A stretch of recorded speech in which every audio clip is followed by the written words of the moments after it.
સુરતમાં લોકસભા ચૂંટણીની આચારસંહિતા લાગુ પડી ગઈ છે। સુરત જેવા મહાનગરમાં આચારસંહિતા ભંગની કુલ 171 ફરિયાદ નોંધાઈ છે। જોકે સુરત જિલ્લા ચૂંટણી તંત્ર દાવો કરી રહ્યું છે કે 18 ફરિયાદ સિવાય બાકીની તમામનો ઉકેલ લવાયો છે। આ તમામ ફરિયાદ રાજકીય પક્ષોના બેનર્સ સંદર્ભે કરવામાં આવી હતી। સૌથી વધુ ફરિયાદ સત્તા પક્ષ ભાજપ વિરુદ્ધ કરવામાં આવી છે। સરકારી યોજનાઓના પોસ્ટર્સ અને બેનર્સ સંદર્ભે ભાજપ વિરુદ્ધ ફરિયાદ થઈ છે। સુરત શહેરમાં આદર્શ આચાર સંહિતા જળવાઈ રહે તે માટે જિલ્લા ચૂંટણી તંત્ર સજ્જ છે। જિલ્લા કલેક્ટર કચેરી ખાતે પહેલા માળે ખાસ કંટ્રોલ રૂમની સુવિધા ઊભી કરવામાં આવી છે, જ્યાં 24 કલાક કર્મચારીઓ આચાર સંહિતાને લગતી ફરિયાદના સંદર્ભે કાર્યરત રહે છે। 18 જેટલા કર્મચારીઓ અહીં રાઉન્ડ ધ ક્લોક કાર્યરત ડ્યુટી કરે છે। અત્યાર સુધી એપ, ટોલ ફ્રી નંબર તેમજ અન્ય માધ્યમોથી સુરત જિલ્લા ચૂંટણી પંચને 171 જેટલી આચાર સંહિતા ભંગની ફરિયાદ મળી છે, જેમાં સૌથી વધુ ફરિયાદ સત્તા પક્ષ ભાજપ વિરુદ્ધ કરાઈ છે, જેમાં સરકારી યોજનાઓના બેનર્સ હજુ પણ શહેરમાં ઠેર ઠેર જોવા મળી રહ્યાની ફરિયાદ થઈ છે। આ ફરિયાદ બાદ તાત્કાલિક તંત્ર દ્વારા એક્શન લઈ તેનો નિકાલ કરવામાં આવ્યો છે। નાયબ ચૂંટણી અધિકારી આર.સી. પટેલે જણાવ્યું હતું કે સુરત શહેરમાં 24 કલાક કંટ્રોલ રૂમ કાર્યરત છે। કોઈ પણ વ્યક્તિ આ કંટ્રોલ રૂમમાં કોઈ પણ માધ્યમથી આચાર સંહિતાની ફરિયાદ નોંધાવી શકે છે। રાજ્ય ચૂંટણી પંચની એપમાં મોબાઈલ દ્વારા કોઈ પણ વ્યક્તિ ફરિયાદ નોંધાવી શકે છે। આ સાથે ટોલ ફ્રી નંબર ઉપર પણ ફરિયાદ નોંધાવી શકાય છે। કંટ્રોલ રૂમમાં મળતી મોટાભાગની ફરિયાદ સત્તા પક્ષની યોજનાઓ દર્શાવતા બેનર્સ અને હોર્ડિંગ્સ હટાવવા માટે આવતી હોય છે। જોકે અન્ય પાર્ટીના મંજૂરી વગરના બેનર્સ, પોસ્ટર્સની ફરિયાદ પણ આવે છે। અત્યાર સુધીમાં સુરત જિલ્લાની અંદર અને ખાસ કરીને બારડોલી લોકસભા બેઠકને લઈને પણ લોકો આચાર સંહિતાની ફરિયાદ નોંધાવી રહ્યા છે। 16 વિધાનસભા મત વિસ્તાર છે। કુલ 171 જેટલી ફરિયાદ જિલ્લા ચૂંટણી તંત્રને મળી છે।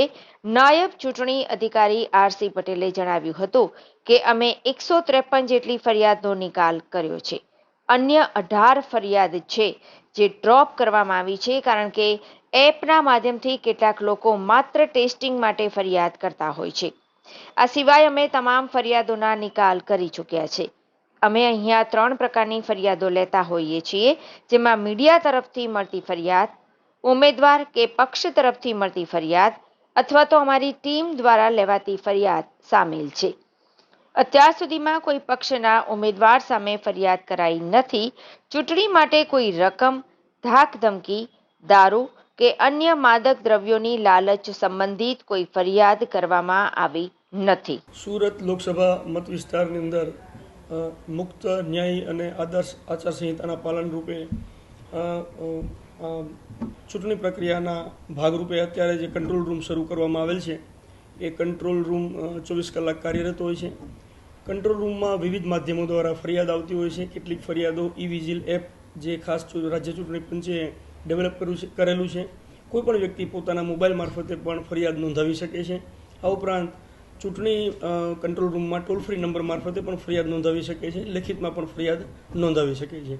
અત્યાર સુધીમાં આમાં સુરત જિલ્લા ખાતે કંટ્રોલ રૂમમાં ન માત્ર આપણી 7 એસી પરંતુ આપણા જિલ્લાને લાગુ પડતી અન્ય લોકસભા મત વિસ્તાર જેમ કે બારડોલી છે અથવા તો નવસારી છે, તેમ કરી કુલ આપણે 16 વિધાનસભા વિસ્તાર થાય છે।